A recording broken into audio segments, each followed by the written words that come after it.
The Ottoman Empire is the first and last empire in history to control all the shores of the Black Sea. So the Black Sea was the Ottoman Mare Nostrum.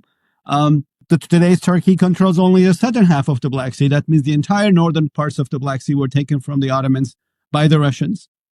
So you have the story of Crimea being annexed by Catherine the Great, at the time a land of Crimean Tatars, which brings us to Ukraine war later on, and the role of Crimea in that.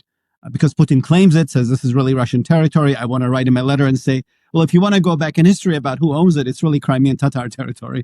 But the Russians also helped not just taking North and South Caucasus and the Black Sea Basin. They also helped directly and indirectly to the independence of all the Balkan states, Montenegro, Bulgaria, Romania, Greece, and Serbia. So they destroyed the Ottoman Empire, and they were seen as a nemesis. Ataturk played a fine game with them. In the War of Liberation, he needed weapons.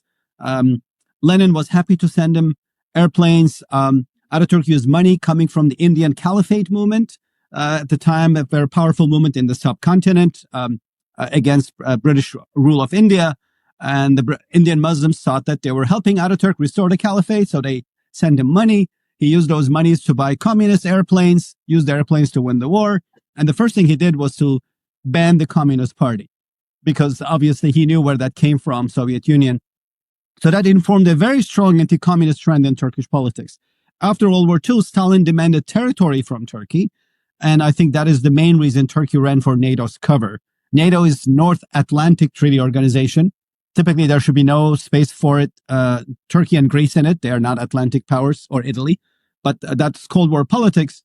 But I think this really deep animosity against the fear of Russia informed Turkey becoming a very staunch U.S. ally. It's why Turkey entered NATO. And James, as you said, NATO anchored Turkey in the West. The question of the return of territories legally belonging to the Soviet Union and the revision of the status of the Bosphorus and the Dardanelles was raised by the USSR in negotiations with the Western powers, too.